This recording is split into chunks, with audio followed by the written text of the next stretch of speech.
the Perkins case, it is a wife who kills her wife. There had been escalating violence. In November 2022, Shakaya Perkins shot out of the house she shared with her wife, Corneshia Perkins, stalked to her car, and came back with a gun in her left hand.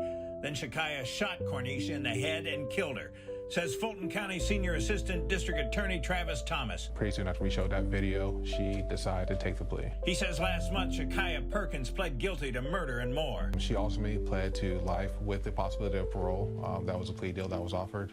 So she admitted everything. Thomas says though they shared the bond of matrimony on the day of the murder, Shakaya Perkins should not have been near her wife because Shakaya was out on bond totaling $70,000 on charges of aggravated assault, criminal damage to property, terroristic threats, felony, and arson first degree. Conditions including must not come within 200 yards of the victim in those alleged incidents, which was Corneshia. She tried to run Corneshia off the road in her car, and this all happened within months of this incident. Also, there was an incident where she set Corneshia's car, she had a Jeep, set her car on fire in the driveway. Thomas says in the vehicle arson, a person believed to be Shakaya Perkins can be seen on doorbell video in the vicinity of the fire. And in another incident, she kicked the door of a residence where Corneshia temporarily stayed. The prosecutor says charges relating to the alleged incidents before the murder were dismissed since Shakaya Perkins agreed to plead guilty in the murder case and accept a life with the possibility of parole sentence. Prosecutor Thomas told us he's a former Army officer who did 2 tours in Iraq. But his work as a domestic violence prosecutor in Fulton County has showed him the toll escalating violence can take. Recognize domestic violence and seek help. There's a lot of organizations out there that will help. A transcript indicates the defense said, "My client has never been in real trouble before. You know, this was a toxic relationship that I think both families just wished that they had gone their separate ways. And it's just not what happened. They kept trying to work it out." District Attorney Fonnie Willis. We here in Fulton County need to do what they've done all across the country and create a family justice center so the victims here, when they are going through this abuse, they have somewhere to go and resources to help them to rebuild their lives. 2 people in love, a home they shared, and one decision that ended everything. Let us uncover how a pattern of domestic violence led to the moment a wife walked to her car, retrieved a gun, and in seconds took the life of Corneshia Perkins, a case that prosecutors say should force us all to recognize the warning signs before it's too late. It started like so many tragedies do, with a home, a relationship, and a history that people around them only half saw. On a quiet Atlanta street in November 2022, neighbors remember routine evenings, porch lights glowing, cars settling into driveways, families getting ready for bed. But in one house, the routine was an illusion. Tension had been building for months. Arguments, fear, court dates, orders meant to create distance that never fully felt like safety. According to case reporting later amplified by prosecutors, there was a pattern of domestic violence inside this relationship. The sort of pattern that begins with threats and escalates into danger, then into the unthinkable. What happened next, prosecutors would say, took just seconds. Surveillance and case evidence described in news coverage show the shooter walking out to her car, retrieving a gun, and coming back. That simple motion, door, driveway, trunk, steal, turned a home into a crime scene. A single shot. A devastating, irreversible moment. When first responders arrived, the scene they confronted would later be summarized in one chilling sentence. A wife had shot her wife in the head inside their home. The victim's name was Corneshia Perkins. She was young, loved, and, according to those who knew her, deserved a lifetime she never got to live. If you ask people who work these cases, they'll tell you, violence rarely appears from nowhere. It grows out of earlier incidents, the fights that police are called to, the threats a victim confides to a friend, the court papers that order someone to stay away, the bonds that allow an accused abuser back into the world, while a victim calculates risk every day. Local reporting in Atlanta had already raised alarms about repeat domestic violence, defendants receiving bond, and victims later being killed. Long before the final shot that ended Corneshia's life, the system had been tested by earlier cases, earlier hearings, and earlier warnings. When a prosecutor later spoke about this murder, she used it to make a broader point: recognize domestic violence patterns early and get help fast. By July 2025, the legal chapter reached its conclusion. The defendant, Corneshia Perkins, pleaded guilty and received a life sentence, with a possibility of parole, an outcome covered by Atlanta media and highlighted by the Fulton County District Attorney's Office as an example of how lethal these relationships can become. In their public messaging, they emphasized the warning signs, escalating behavior, violations, and the false calm that can settle before a fatal act. The DA's office shared the story to push awareness, not as sensationalism, but as a plea for people to act when they see danger developing. Behind those headlines is the person at the center of this case, Corneshia Perkins. She was more than a file and more than a news segment. Think of the everyday details, the inside jokes with friends, the playlist for late-night drives, the messages she planned to send but never did. Those pieces are what violence steals first. The ordinary moments that, added together, make a life.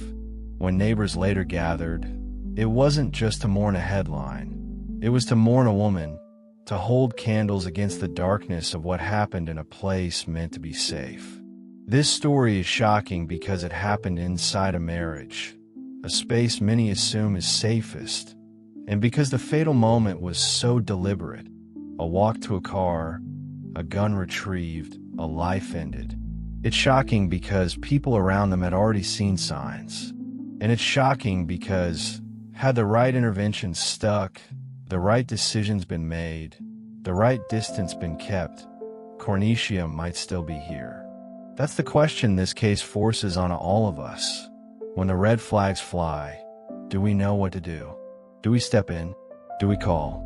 Do we insist the system keeps danger away from the person at risk? Prosecutors, in discussing this plea, urged viewers to recognize patterns and seek help immediately. The sirens faded. The tape came down. But the lesson remains. Domestic violence escalates. It escalates until someone stops it, or until it stops a life. You are on a True Crime Diaries, a place where we uncover shocking cases, unsolved mysteries, and the darkest corners of real-life crime. From headline-making events to hidden investigation details, we break it all down so you can understand what really happened. Hit that subscribe button, turn on notification so you are first to know when a new case is published. These are real people, real tragedies, and real lessons we can't afford to ignore. Share this video with someone you care about. It might change a life or save one. Let's dive in. The night air in Atlanta was still, but the quiet didn't last. Red and blue lights spilled across the pavement, flickering against the houses lined neatly on the street. Police tape fluttered in the wind, marking off what only hours earlier had been a normal family home. Neighbors stood at their windows, some too afraid to step outside, others whispering into their phones as news spread faster than the sirens could fade. A sense of disbelief hung over the block. This wasn't the kind of place where violence was expected, yet here it was, undeniable. An ambulance door slammed shut, its echo bouncing into the night. The flashing lights painted the scene in harsh colors. Yellow markers dotted the ground, and officers worked methodically, recording every detail. To outsiders, it looked like another crime scene. To those who lived here, it was a nightmare made real. On the porch, a pair of shoes sat abandoned, a chilling reminder that someone inside the house would never walk out again. It was a simple, silent clue, but it carried the weight of the tragedy that unfolded behind those walls. Reporters rushed to the area, cameras pointed at the taped-off yard. Headlines began forming before the facts were fully known, each one circling around a single name that would soon be spoken in grief: Corneshia Perkins.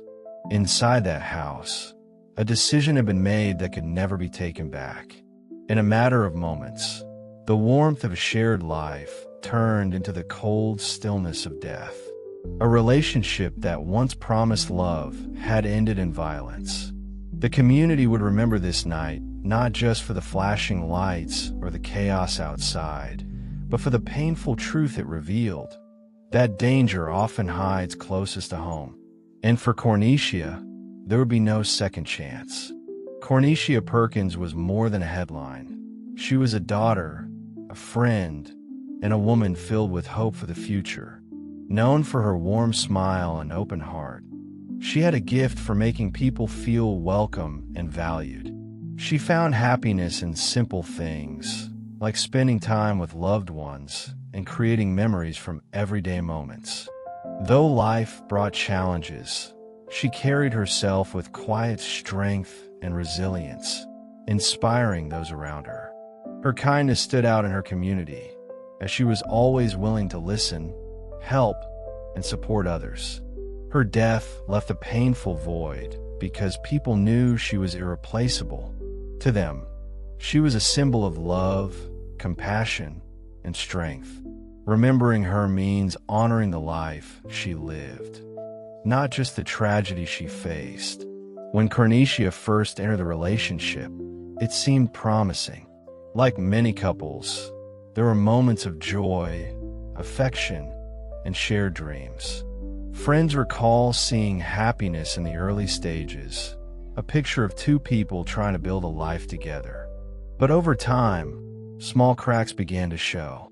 Arguments that started as minor disagreements grew louder and more frequent.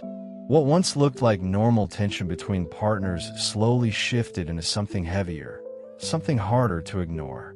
Neighbors later shared that they occasionally heard raised voices coming from the home. Though the details weren't always clear, the tone carried unease. It became evident that this was not just a passing storm, but a cycle that repeated itself behind closed doors. Court records would later reveal troubling patterns. There were prior conflicts, warnings, and official attempts to place distance between the two. Protective orders and bond conditions appeared on paper, but paper alone could not guarantee safety. Despite these interventions, the cycle continued. Reconciliation would follow arguments, only to unravel again. For those outside the relationship, it was difficult to see the full scope, but to those inside, the tension grew more dangerous with each turn. Prosecutors would later call it a pattern of domestic violence, pointing out that warning signs were visible long before the night of the tragedy. The escalation was steady, each incident building on the last until it reached a point where violence became inevitable. Looking back, the red flags seemed clear: repeated conflict, legal interventions, and emotional strain. Yet at the time, these warning signs were often overlooked or minimized, a mistake that ended with devastating consequences. On the evening of November 2022, the quiet of the Atlanta neighborhood masked the storm that was building inside one home. Behind closed doors, voices rose, an argument spiraling far beyond ordinary disagreement. Neighbors later admitted that what they heard carried a weight of finality, as if something irreversible was about to happen. In the middle of that heated exchange, one partner stepped outside. She walked toward her car, the night air heavy with silence after the shouting stopped. What happened next was described later in court. She opened the vehicle, reached inside, and pulled out a firearm. That short walk became the moment that changed everything. With the weapon in her hand, she returned to the house. For Corneshia, there was no time to process what was unfolding. Within seconds, a single gunshot cut through the air. The sound was sharp, devastating, and final. First responders were called almost immediately, but the damage was already done. Inside the home, Corneshia lay motionless. A life filled with possibility had ended in an instant, reduced to silence in the place she should have felt safest. Police officers secured the area, marking evidence and speaking to witnesses. Their flashlights swept across the home, highlighting fragments of the night's chaos. A tipped-over chair, scattered belongings, and a grief-stricken silence that hung heavier than words. For the officers who entered that night, it was clear they were walking into a tragedy born from more than just a single argument. This was the final act in a long series of conflicts, one that ended in the most permanent way possible. By the time the scene was under control, the story was already rewriting itself into headlines. But for those who love Corneshia, it was not just news. It was the unbearable reality that she was gone forever. The sound of the gunshot lingered in the neighborhood, and within minutes, flashing blue and red lights painted the street. Police units swarmed the area, while residents stood quietly on their porches, trying to process the horror that had unfolded just a few doors away. Inside the home, investigators began piecing together the timeline. Photographs were taken of every corner, from the front doorway to the living room floor. Shell casings, clothing, and even the position of Corneshia's body became critical details in reconstructing the event. Detectives quickly separated witnesses and began gathering statements. Some described hearing the argument escalate, while others admitted they were too afraid to intervene. Their accounts painted a picture of tension that had been building long before that night. The suspect was taken into custody without further violence. In those early hours, police noted her silence, broken only when she asked about what would happen next. That moment underscored the grim reality that the life of one woman had ended, while the other's life was now defined by bars and courtroom proceedings. The Fulton County District Attorney's Office soon confirmed that this was not viewed as an accident or a crime of passion. Instead, it was classified as a deliberate act, supported by evidence that showed preparation and intent. Prosecutors stressed that retrieving a firearm and re-entering the home proved premeditation. As the investigation moved forward, the community began to react. Friends and family of Corneshia gathered outside her home with candles and photographs, creating a memorial that grew larger by the day. Each flower and handwritten note reflected a collective grief that words alone could not capture. By the end of the week, court documents revealed the charges: malice murder, felony murder, and possession of a firearm during the commission of a felony. For those watching from the outside, the case had shifted from a private tragedy to a public trial, one that demanded answers and accountability.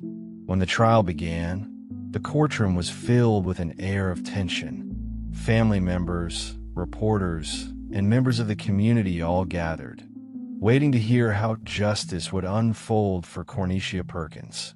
The sight of her loved ones seated in the front rows made the loss painfully clear. Prosecutors presented their case firmly, laying out the sequence of events that led to Corneshia's death. They emphasized that retrieving the gun was not a split-second decision, but an intentional act that showed planning. Photographs from the crime scene and testimony from neighbors solidified their argument. Defense attorneys attempted to redirect the narrative, painting the incident as the result of heated emotions and poor judgment rather than malice. They urged jurors to consider whether the tragedy was born from conflict rather than intent. Still, the evidence presented weighed heavily against their position. Witnesses recounted the night of the shooting, their words carrying the emotion of people who had experienced the shock firsthand. The jury listened intently as neighbors described the argument, the silence that followed, and the sudden crack of the gunshot. Each testimony added weight to the prosecution's timeline. After days of testimony and closing statements, the jury retreated to deliberate. The wait was short. When they returned, their verdict was clear: guilty on all major charges, including malice murder. The decision delivered a measure of justice for Corneshia's grieving family. The judge then announced the sentence: life in prison. The ruling left no room for ambiguity. The act that ended Corneshia's life carried the heaviest consequence the state could impose short of capital punishment. For her loved ones, the verdict brought a complex mix of relief and heartbreak. While the legal process had delivered justice, it could never replace the woman they had lost. Outside the courthouse, family members held one another, some in tears, knowing that closure was only partial. In the weeks following Corneshia Perkins' death, the community of College Park was left shaken. Vigils were held, with neighbors gathering to light candles and pray for peace. At every event, her name was spoken as a reminder of how quickly violence can destroy a family. Local leaders began speaking out, stressing the importance of recognizing signs of domestic tension before they escalate. Churches, schools, and community centers opened their doors for conversations on conflict resolution and support services. The goal was clear: no more lives lost in silence. Organizations dedicated to preventing domestic violence stepped forward, using Corneshia's story as a teaching moment. They encouraged anyone facing emotional or physical danger to seek help immediately, reminding residents that resources exist to protect them long before a crisis turns deadly. Her friends also became advocates. They spoke publicly about the need to look after one another, to check in when arguments seemed too intense, and to never ignore cries for help. In their words, Corneshia's memory became a call to action. Law enforcement added their voice by urging households to remove firearms from situations where conflict is likely. They pointed out that quick access to a weapon often transforms an argument into a tragedy. Education about gun safety became part of the wider prevention effort. For many in the city, Corneshia's story was no longer just about loss. It became a symbol of what can happen when anger overshadows love, and when warning signs are ignored. Her death forced neighbors to reconsider how they handled disputes in their own lives. Though nothing could erase the pain of her absence, the lessons from her case gave the community a new determination. By facing the truth of what happened, people hoped to prevent others from walking the same tragic path that ended Corneshia's life. As the final chapter of Corneshia Perkins' story is told, her memory lingers far beyond the courtroom and the headlines. Those who loved her choose to remember not the tragedy, but the joy she brought into their lives. Friends speak of her laughter, her kindness, and the warmth she carried into every room. Family members hold on tightly to photographs and cherish memories, symbols of a life that mattered deeply. They remind each other that while her story ended in violence, her spirit lives on in the lives she touched. Community gatherings now often end with her name spoken aloud. Each candle lit, each prayer said, is meant to honor a woman who deserved more time, more love, and more peace than she was given. Her legacy is not only one of heartbreak, but also of awareness. Through her story, others are learning the importance of seeking help, of watching for signs of danger, and of standing beside those who feel trapped in unsafe relationships. For viewers, Corneshia's case raises a question that cannot be ignored. How many tragedies could be prevented if more people listened, cared, and acted before it was too late? It is a reminder that every voice of concern might save a life. As this story closes, Corneshia's name stands as both a tribute and a warning. A tribute to the life she lived, and a warning about the cost of unchecked anger and unaddressed conflict. Her loved ones continue forward with the weight of loss, but also with determination that her story will not fade into silence. In keeping her memory alive, they ensure that Corneshia Perkins is remembered not just for how she died, but for who she was. As this story reaches its end, we are reminded that tragedy often carries lessons too heavy to ignore. Corneshia Perkins' life may have been cut short, but her story has left a lasting mark. If this case moved you, take a moment to reflect on the importance of compassion, awareness, and action. Lives can be saved when communities stand together against silence and fear. Her name is now part of a larger call to change, one that asks us all to look closer at the struggles around us and to respond with care. Before you leave, consider sharing this story so that others can understand the weight of what happened and why it matters. Awareness is the first step toward prevention. If you want to hear more stories like this one, remember to subscribe and stay with us as we uncover the truth behind cases that deserve to be told. Every life has value, and every story carries meaning. Corneshia's legacy continues through the voices that keep her memory alive. May her story inspire vigilance, kindness, and a promise that her loss was not in vain. That's a wrap on today's case. But the story doesn't stop here. There are countless voices still unheard, stories still in the shadows, and truths still waiting to be uncovered. Here at True Crime Diaries, we're dedicated to digging deep, exposing the facts, honoring the victims, and keeping their memories alive. Hit the subscribe button, like this video, turn on notifications so you're always first to know when a new case drops. Thank you for watching. See you on the next one.